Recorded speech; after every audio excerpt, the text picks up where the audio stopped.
अच्छा, तो dear students, sir ने आपको तमाम चीज़ें डिटेल में बताई हैं। आप उन चीज़ों को जो आपको बताई गई हैं, आपने उसको कहाँ पे इम्प्लीमेंट करवाना है कि वो चीज़ें जो हैं वो हमारी कहाँ पे यूज़ होगी। अगर कोई सेमेस्टर फीस करना है, अर्न फीस करना है, ट्रांसक्रिप्ट मंगवानी है, कब आपका रिजल्ट कार्ड आएगा, आपने कैसे लेक्चर लेने हैं, वो कहाँ पे आप तमाम की तमाम चीज़ें शो होगी। इन तमाम चीज़ों पे जाने के लिए सबसे पहले आपके पास एक डिवाइस होनी चाहिए, इलेक्ट्रॉनिक डिवाइस। वो आपका सेल फ़ोन भी हो सकता है, वो आपका लैपटॉप भी हो सकता है, वो आपका पर्सनल पीसी भी हो सकता है। उसके बाद आपके पास एक स्टूडेंट आईडी और पासवर्ड है, उसको हमने कैसे यूज़ करना है। So know start. सबसे पहले आपने कोई भी ब्राउज़र ओपन कर लेना है, Internet Explorer, Firefox, Google Chrome, सोम, कोई भी आपके पास है। ओपन करने के बाद 2 वे हैं जिनके ज़रिए आप अपने एलएमएस को लॉगिन कर सकते हैं। या तो आप कंप्लीट एड्रेस लिखें या फिर आप शॉर्ट फॉर्म में जस्ट व्यू एलएमएस लिखिए। कंप्लीट एड्रेस क्या है? आपको एक एडमिशन लेटर रिसीव हुआ है आपकी मेल के ऊपर, वहाँ पे उन्होंने आपको एक बकायदा एक साइट का लिंक दिया हुआ है, www.vulms.edu.pk। आप उस पर क्लिक करेंगे, वो आपको एक फोल्डर के ऊपर ले जाएगा। एंड सेकंड वन इज, या तो आप सर्च बार में जाके लिखें VULMS। अगर आप LMS लिखेंगे तो LMS डिफरेंट यूनिवर्सिटी के भी आ सकती है, लेकिन जब आप VULMS लिखेंगे तो आपके टॉप पे वर्चुअल यूनिवर्सिटी का पोर्टल आ जाएगा। आपके पास फर्स्ट लिंक आएगा, यहाँ पे लिखा होगा learning management system virtual university of Pakistan. मैं आपसे एक चीज़ क्लियर कर दूँ कि वर्चुअल यूनिवर्सिटी सम टाइम आपने ही एग्जाम के अंदर एक ऐसा एमसीक्यू दे देती है कि VULMS की फुल फॉर्म क्या है या LMS की फुल फॉर्म क्या है। तो ये वो स्टूडेंट आंसर दे सकता है जिसको इसकी फुल एब्रिविएशन इसका पता होगा। तो सबसे पहले आपने इस लिंक पे क्लिक करना है। लिंक पे क्लिक करने के बाद आपके पास एक पेज ओपन हो जाएगा, एक फोल्डर ओपन हो जाएगा। उसके बाद यहाँ पे आपको कुछ इंस्ट्रक्शंस दी गई होगी या कुछ आइकॉन्स दिए गए होंगे, जैसा कि यहाँ पे आपको डेट शीट दी हुई है, इसको आप फिलहाल रहने दें। इसके नीचे जो मोस्ट इंपॉर्टेंट है आपका नोटिस बोर्ड है। नोटिस बोर्ड बेसिकली आपके आपको दो तरह की अनाउंसमेंट रिसीव होगी। एक अनाउंसमेंट होगी जो आपकी जर्नल अनाउंसमेंट होगी, और सेकंड अनाउंसमेंट आपकी होगी आपकी एकेडमिक एक्टिविटी से रेलिवेंट। जनरल अनाउंसमेंट वो अनाउंसमेंट होती है जो तमाम स्टूडेंट्स के लिए होती है, जिसमें तमाम स्टूडेंट्स, वो तमाम स्टूडेंट जिनकी डिफरेंट डिग्रीज हैं, कोई भी डिग्री है, वो तमाम स्टूडेंट से रेलिवेंट है। वो अनाउंसमेंट आपका कोई अवैध भी हो सकता है, कोई आप देशी से रेलिवेंट भी हो सकता है। तमाम की तमाम एक्टिविटी वो आपकी जनरल अनाउंसमेंट में आएगी। एंड सेकंड वन इज, वो हम नेक्स्ट देखते हैं। सबसे पहले आपको जो आपको आईडी एंड पासवर्ड रिसीव हुआ है आपके मेल के ऊपर। यूजर नेम में आपने अपना आईडी एंटर करना, अपना नेम आपने इंसर्ट नहीं करवाना। आईडी एंटर करने के बाद नीचे आपको एक पासवर्ड रिसीव हुआ है उसी मेल के नीचे, और जब आप फर्स्ट टाइम लॉगिन करेंगे तो आपको एक मैथ के अंदर लिखा हुआ शो होगा, काइंडली चेंज योर पासवर्ड। आपने उसके ऊपर क्लिक करने के बाद आपका जो ओल्ड पासवर्ड था जो आपको मेल पे रिसीव हुआ था, आपने वो इंसर्ट करवाना है। उसके बाद आपने अपना न्यू पासवर्ड इंसर्ट करवाना है जो आप कोई भी शॉर्ट फॉर्म में रख सकते हैं। उसके बाद आपने अपना साइन इन कर लेना है।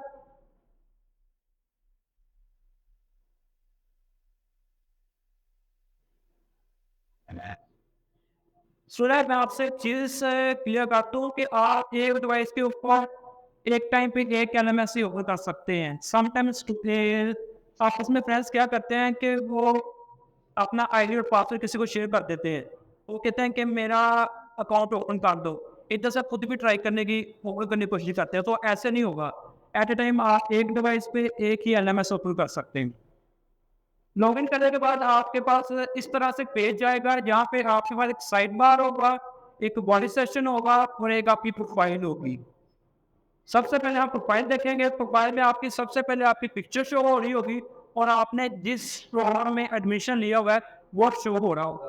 प्रोफाइल पे क्लिक करने के बाद आपका नेम शो हो रहा होगा और आपने आपकी स्टूडेंट आईडी शो हो रही होगी, और इसके अलावा वर्चुअल यूनिवर्सिटी की तरफ से आपको एक ईमेल आईडी दी हुई है।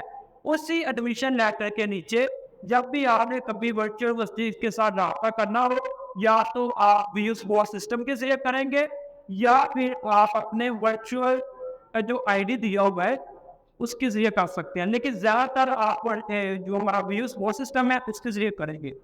अगर इसमें कहीं पे कोई मिस्टेक हो गई हो, आप फॉर्म फिल करते हुए, या आपने खुद किया हो या यहाँ से करवाया हो, तो पहले ये आप अपने नेम वाला चेक कर लीजिएगा, क्योंकि जब आपकी कोई डिग्री या कोई कंप्लीट होती है तब थोड़े से ऑब्जेक्शंस आ जाते हैं। आपने ये चीज़ें ज़रा चेक कर लेनी है। पर्सनल इन्फॉर्मेशन में आपके जो पर्सनल ईमेल आईडी है, आपका सेल फोन नंबर है, वो होता है। उसके अलावा एकेडमिक हिस्ट्री में आपके जो मार्क्स होते हैं, मैट्रिक, इंटर, सो ऑन, वो मेंशन होते हैं। उसके बाद हम आ जाएंगे टू टू कैलेंडर्स में। टू टू कैलेंडर्स में आपकी वो तमाम एक्टिविटी शो हो रही होंगी जो आपकी असाइनमेंट्स, क्विज, जीडीपी आपके आ रही होंगी। फॉर एग्जाम्पल हम कहते हैं कि नेक्स्ट वीक से आपकी असाइनमेंट्स, क्विज एंड जीडीपी आ रहे हैं, और वो किस किस डेट को आ रहे हैं, उसकी ड्यू डेट क्या है, वो तमाम की तमाम आपको एक स्केड्यूल की फॉर्म में एक ग्राफिकल रिप्रेजेंटेशन रिप्रेजेंट किया जाएगा कि आपका यहाँ से लेके इस टेन्योर तक या इस डेट तक आप अपनी जो असाइनमेंट है या क्विज है उसको कर सकते हैं। इसमें तमाम आप इस तरह की चीज़ें मेंशन होगी। सेकेंड वन आपका advance grade book. Grade book जैसा कि अभी आपकी मंडे से क्लासेस स्टार्ट हो रही हैं, आफ्टर 1.5 मंथ के बाद आपके मिड टर्म आ जाएंगे। मिड टर्म आने के बाद ऑफिशियल जो आपका रिजल्ट होता है वो आपका फाइनल ही होता है। मिड टर्म का रिजल्ट तो आपका एक, जैसे हम कह सकते हैं कि आपका एक, उसे क्या कहते हैं, शॉर्ट टर्म, मतलब कि टेस्ट टाइप ले लें, ऐसे ही है, जिसमें कोई आपका पास फेल कंसीडर नहीं होता। लेकिन आप एक चीज़ का ध्यान रखिएगा कि आपका assignments, quiz, GDP, mid term, इन तमाम में आपके मार्क्स 100% में सिर्फ 20% मस्त होने चाहिए। अगर आपका असाइनमेंट, क्विज, जीडीपी में 20% से कम मार्क्स है, मिड में 20% से कम मार्क्स हैं, तो आप फाइनल टर्म की जो हमारी डेटशीट होगी वो नहीं बना सकेंगे।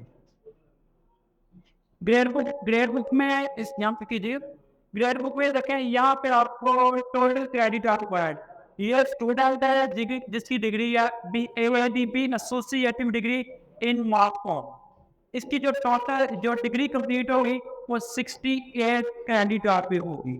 ठीक है, आप कंप्यूटर साइंस का स्टूडेंट है, आपके डिग्री कंप्लीट होगी 134 क्रेडिट आवर पे। फर्स्ट सेमेस्टर आपके फर्स्ट सेमेस्टर के अंदर आपके 18 क्रेडिट आवर, मतलब कि आपकी 6 बुक्स हैं।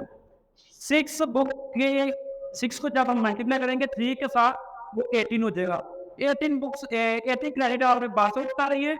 पास आउट करने के बाद वहाँ पे 18 यहाँ पे ऐड हो जाएगी। आप 18 को और 134 जो आपकी डिग्री होगी उसमें से आप उसको कैंसिल कर दें, जो आपके रिमेनिंग बचते होंगे वो आपको आपके बाकी के जो सेमेस्टर है उसमें क्लियर उसको करना होगा। जब तक आपके क्रेडिट कंप्लीट नहीं होंगे आपको डिग्री नहीं मिलेगी।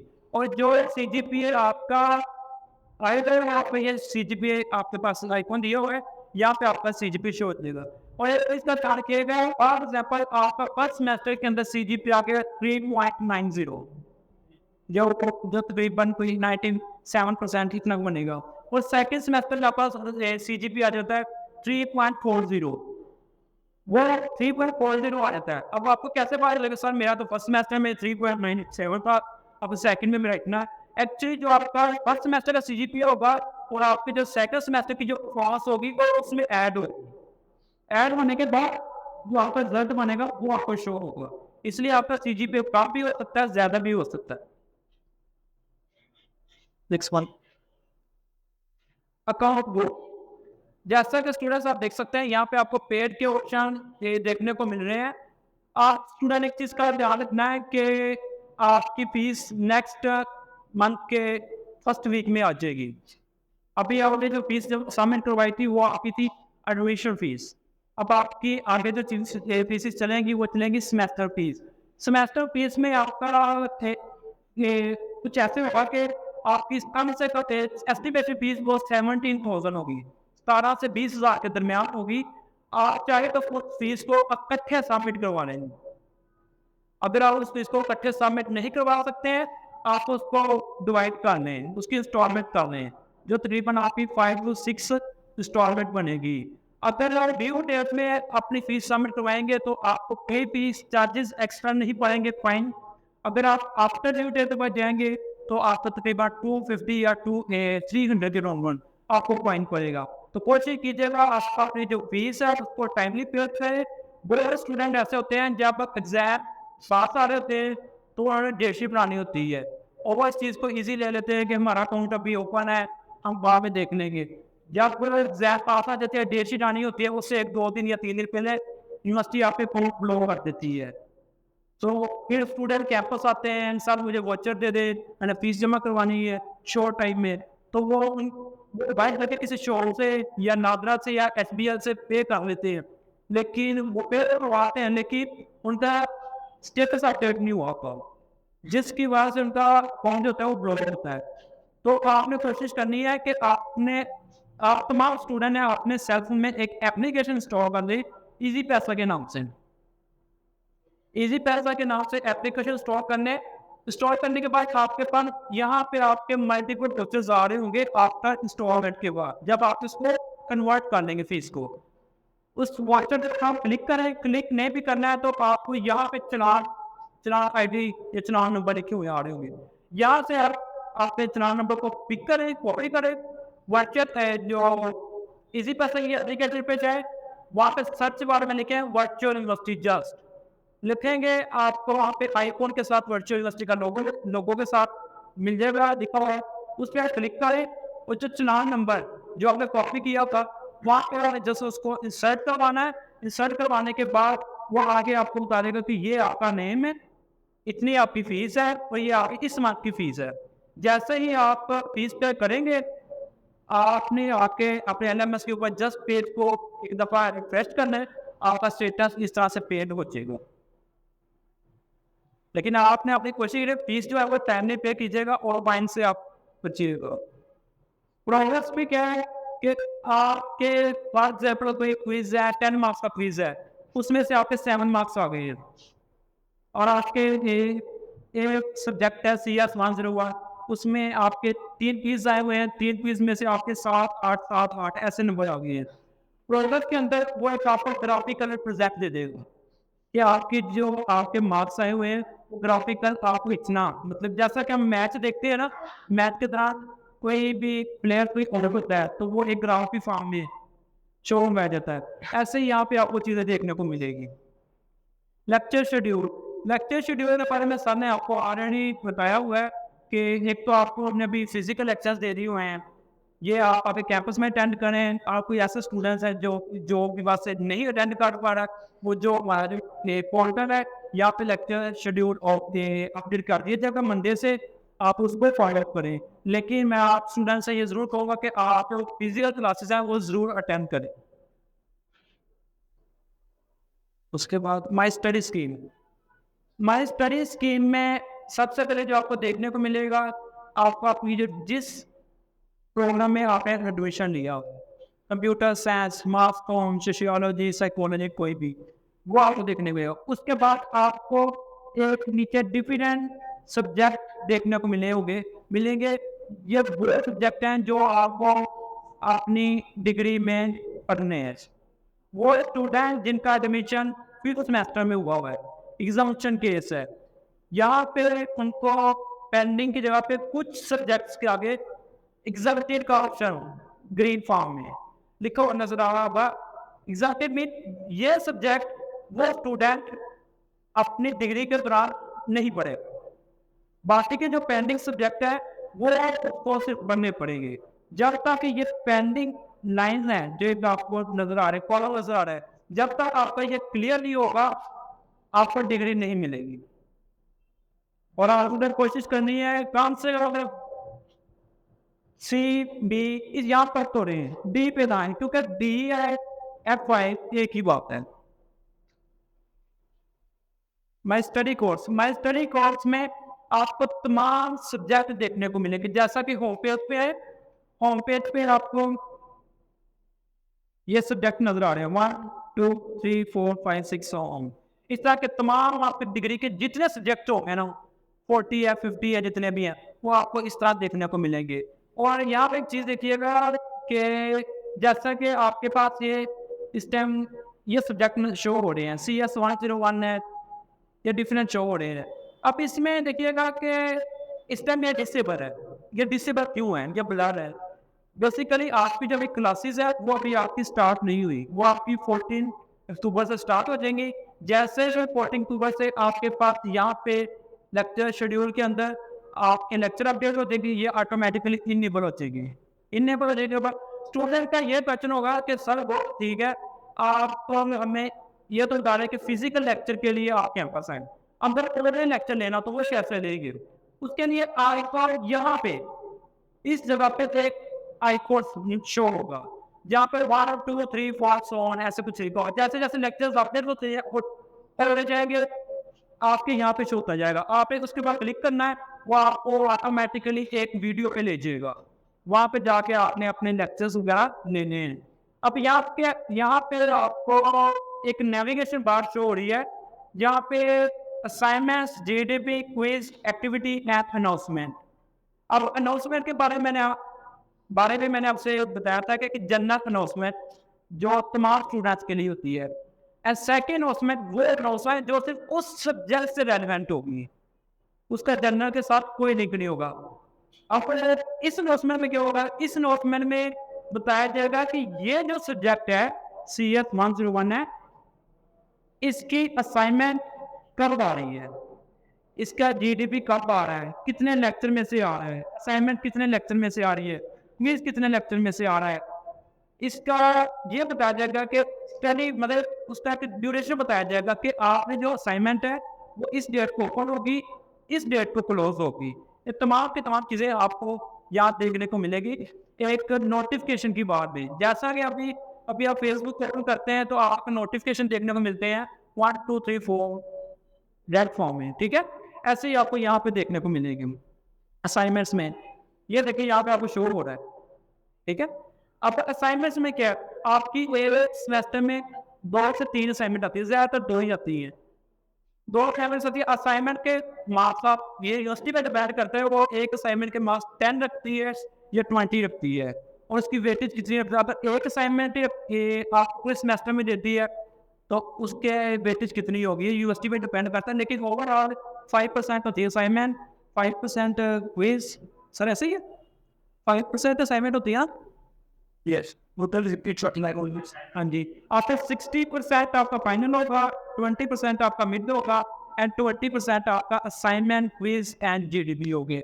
और पासिंग क्राइटेरिया 50% पे आप पास होंगे, और 50 से जितना आपका आगे जाएगा वापस ये भी अच्छा होगा।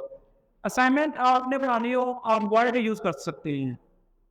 ये डिपेंड करता है कि उसने बकायदा असाइनमेंट के अंदर असाइनमेंट में मेंशन किया होगा कि आपने अपनी असाइनमेंट किस में सबमिट करवानी है, वर्ड में करवानी है, एक्सेल में करवानी है, किस में करवानी है। तो जब आप उस पर क्लिक करेंगे, आप उस फॉर्मेट को यूज़ करते हुए अपनी जो असाइनमेंट है उसको आप बना सकते हैं, और यहाँ पे ही आपने उसको अपलोड करना है।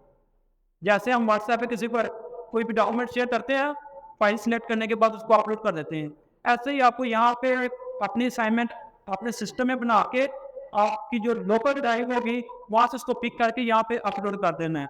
और फिर बाय मिस्टेक आपसे कोई असाइनमेंट गलत अपडेट हो गई है तो आप उसको दोबारा से प्लेस भी कर सकते हैं। असाइनमेंट के बाद आप थोड़ा सा बता दूँ कि असाइनमेंट फॉर एग्जाम्पल आपकी 13 से आपकी असाइनमेंट स्टार्ट हो रही है और उसकी लास्ट डेट है 18 की, ठीक है। आपने 13 से लेके 18 के दरमियान असाइनमेंट वो सबमिट करवाना है। रात 12 बजे तक आप अपनी असाइनमेंट सबमिट करवा सकते, चाहे आप फर्स्ट डे करवा लें चाहे लास्ट डे करवा लें। लेकिन अगर आपको कोई ऐसी मसरूफियत देखने को मिल जाती है कि आप लास्ट डे पे भी नहीं करवा पा रहे हैं तो आपको एक एक्सटेंड डेट दिया जाता है, मतलब कि 18 की बजाय आपको 19, आप 19 तक भी वो असाइनमेंट जो अपनी है उसको सबमिट करवा सकते हैं। Second one is GDP. GDP में बेसिकली वो आपको एक शॉर्ट एक क्वेश्चन दे देता है कि मैं आपको एक क्वेश्चन दे रहा हूँ, आपने मुझे इसका आंसर देना, ठीक है।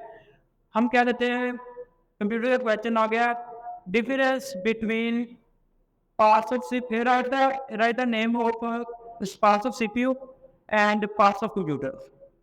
आपने कॉलम बना लिया है, पार्ट्स ऑफ कंप्यूटर कौन से हैं, keyboard, mouse, so on. Parts of CPU कौन से हैं, ALU, MU, NCU आपने लिख लिया है।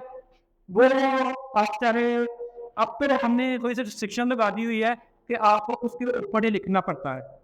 GDP का पहले होता था कि हम ना वर्ड के ऊपर लिखने के बाद उसको कॉपी पेस्ट वहाँ पे कर लेते थे। आपने वहाँ पे जैसे GDP पे क्लिक करेंगे, क्वेश्चन को अंडरस्टैंड करेंगे, उसके नीचे कोड का बटन होगा, कोड पे क्लिक करेंगे, आपने वहाँ पे अपना आंसर लिखना है। आंसर लिखने के बाद उसको आपने सबमिट करवा देना है। असाइनमेंट तो आप रिप्लेस कर सकते हैं, लेकिन GDP अगर एक दफा सबमिट हो गया आप उसको आप रिप्लेस नहीं कर सकते। नेक्स्ट है क्विज। आपको एक सब्जेक्ट के 2 to 3 क्विज आपको आते हैं।